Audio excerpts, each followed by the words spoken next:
Unajua mimi niliona jamaa na overtake. Kumovertake bike ikatani. Ule jamaa mwenye nakueleza nikaona ni kama anamsnatch simu, kumbe yeye alimpiga, akapanda tu pole, hata hakuwa na haraka by the way. Akalimpiga, akaingia tu pale kwa bike. Wakamove. Vile sasa jamaa wengine walikuwa wale wanduzi wanasema, "We, huyu jamaa ameua mtu hapa hivi. Tufanya aje?" Wakaanza kumfuata kidogo. Mimi vile niliwasha, huyo jamaa sasa akafika pale mbele akapiatua risasi yeye akaenda. Nikajaribu kufuata huyo jamaa. Jamaa akakuwa anafiatua kama risasi 2, 3 juu. Watu wanduzi tukasarenda tukaachana na huyo jamaa. Watu hao kisha waliondoka bila ya wasiwasi na kupanda pikipiki yao na kugeuka kurudi upande wa Galeria. Hapo tu chini kidogo kulikuwa na traffic jam.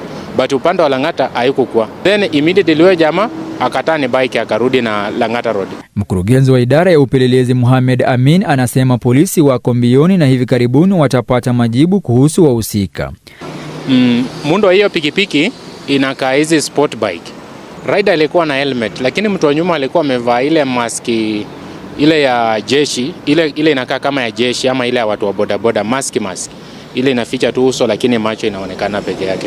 Maganda ya risasi 3 yaliyookotwa katika eneo la tukio yanachunguzwa, huku ikibainika maganda hayo ni ya bunduki aina ya bastola. Tusaidieni. Alafu tukaangalia tukaona huyu mtu amekufa. Wale wao wakashtuka wakapanda nini wakaenda sababu hiyo gari ilikuwa tayari imeshagongwa na nyuma. Ndio sasa tukakaa ndio jamu ikakuwa mingi. Sasa tukaona mapolisi wakaanza kukuja. Kwa dakika tu polisi wakaanza kuingia. Wenye walikuwa kwa gari wanasema walikuwa watu 2. Wakati alishoot alikimbia tu na kukalia yenye ilikuwa tayari pale juu. Hivyo ndio waliona. Wakati walipiga kelele wakitoka kwa gari waenda wakishika hiyo mtu. Huyo mtu alikalia tu pikipiki na kuenda. Na wale wa juu wakajaribu kutoka kwa magari huko juu, tayari pikipiki imeshakata mbio. Kwa sababu pande ya kwenda Rongai tulikuwa na jamu kubwa, lakini pande nyingine hatukuwa na jamu. Sasa wakati walipiga kelele nini unafanya? Tayari amekalia pikipiki yenye ilikuwa ready pale juu. Sisi sasa tukifika pale tunateremka, watu wanasema ashaenda. Basi watu wa pikipiki wanapale wanasema huyu mtu ameuawa tu hivyo. Tukasema kwani kuna kuuawa pia? Sasa ndio tukaenda tuende tuone kwa sababu kumejazana. Tukifika tutapata mtu ameshika tu steering. Mtu wako smart anatoka job amefanya nini? Amekaa ameenda. Details have emerged that the slain lawyer Chalo Mbobu was not only facing multiple court battles but was also drowning in debt. That's right. KTN investigations reveal a trail of unpaid loans, withheld client funds and court judgments that paint a picture of a man cornered on all sides. As Haman Kamariki now reports, the late lawyer had been blacklisted by banks and had resorted to borrowing from Shylocks and credit companies. Take a look.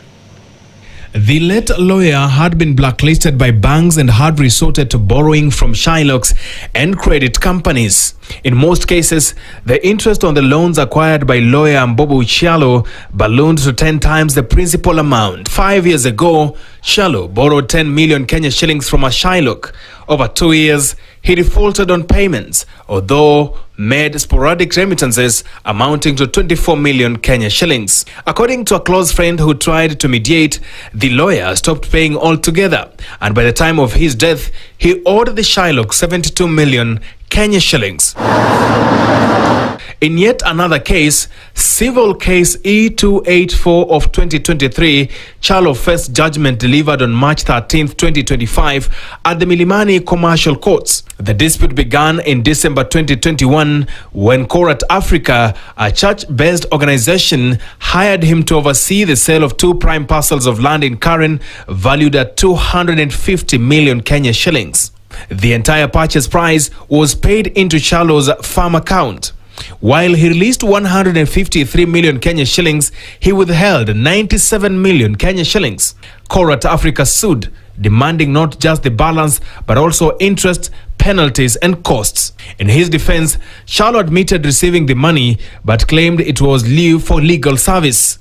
The final judgment ordered him to pay 97 million Kenya shillings plus interest, allowing him to retain only 8.7 million Kenya shillings as legal fees. Chalo's troubles did not end there. A Somali Shylock who had lent him 17 million Kenya shillings for a ranch project was demanding full payment.